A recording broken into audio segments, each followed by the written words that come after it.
صلوات صلوات صلوات صلوات صلوات صلوات صلوات صلوات صلوات. لوگ امام کاظم کو زاہد، عابد اور پرہیزگار کی حیثیت سے جانتے تھے، یہاں تک کہ آپ کے جانی دشمن بھی آپ کی ان صفات کا اعتراف کرتے تھے.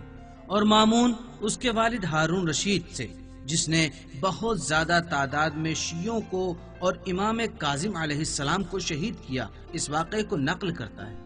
کیا تمہیں پتا ہے کہ شیعہ مذہب میں نے کس سے سیکھا ہے؟ ہمیں نہیں معلوم. ہارون الرشید نے مجھے مذہب شیعہ سے آشنا کرایا. کس طرح سے ہارون نے آپ کو شیعت سکھائی جبکہ وہ خود شیعوں کو قتل کرتا ہے؟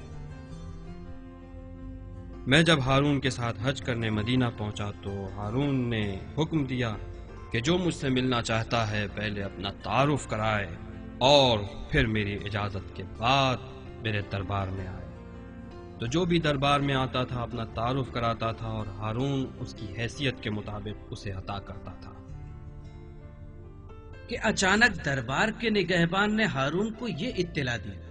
موسیٰ بن جعفر نام کا ایک شخص دربار میں آنا چاہتا ہے یا امیر.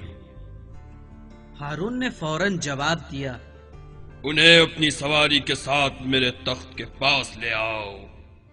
جب امام کاظم نے ہارون کو دیکھا تو چاہا کہ وہ سواری سے نیچے اتر آئیں. ہارون نے کہا، نہیں، میں آپ کو یہاں نہیں اترنے دوں گا. آپ اگر اتریں گے تو میرے تخت کے قریب.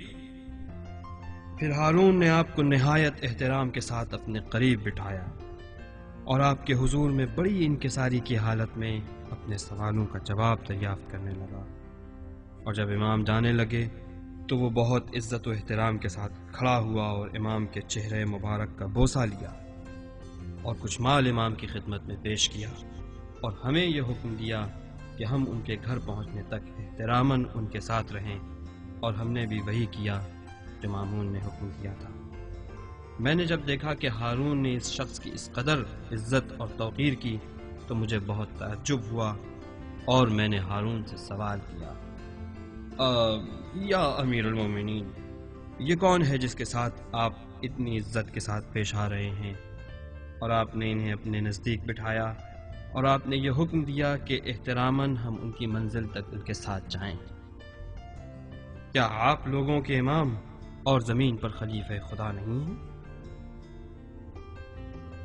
میں تلوار کی زور پر زبردستی لوگوں کا امام ہوں، لیکن موسیٰ بن جعفر امام حق ہیں اور وہ حقیقت میں رسول خدا کے جانشین ہیں اور انہیں تمام انسانوں پر برتری اور فضیلت حاصل ہے اور وہی خلیفہ برحق ہے.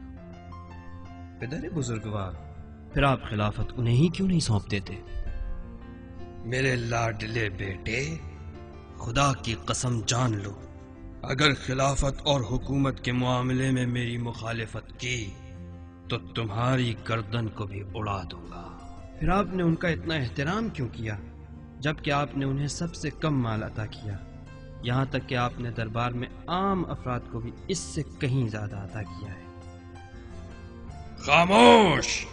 ان کا محتاج رہنا ان کے غنی ہونے سے بہتر ہے، کیونکہ اگر اہل بیت کے ہاتھ مال تک پہنچ جائیں اور ان کے ہاتھ کھل جائیں تو پھر دوسرے ہی دن 100,000 شمشیروں کے ساتھ وہ ہمارے مقابلے میں کھڑے ہو جائیں گے.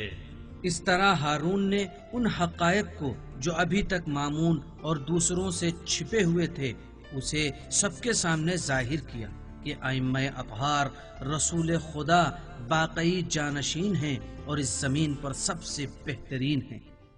لیکن افسوس کہ حکومت اور خلافت حق اور ناحق کو نہیں پہچانتی اور جیسے بھی ہو سکا خلافت کو اس کے اصلی حقدار سے چھین لیتی. صلوات صلوات صلوات صلوات صلوات صلوات